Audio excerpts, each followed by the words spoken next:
Deməli, bir gün 3 nəfər bir samolyotda səyahətə gedirlər.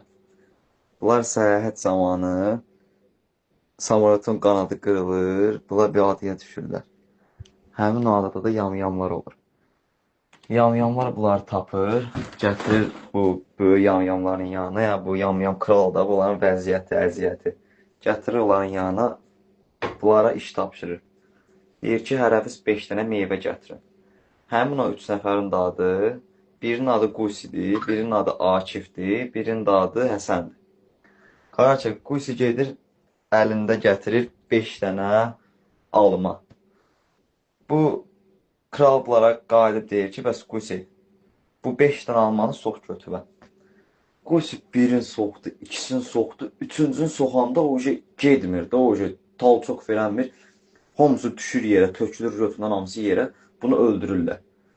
Ha, sonra oradan gəlir Akif. Əlində 5 dənə üzümlə gəlir. Kral buna qayıdıb deyir ki, sox bunu götürər.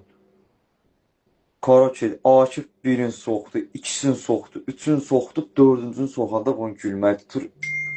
Hamısı tökülür, üzümlər hamısı tökülür yerə, bunu öldürürlər.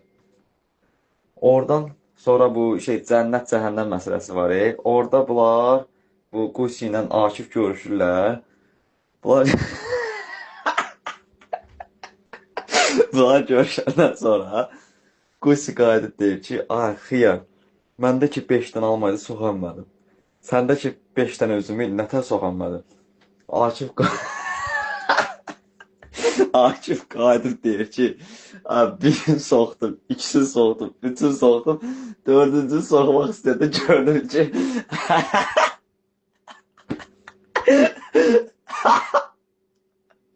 Həsən əlində 5 dənə ananasdan gəlir.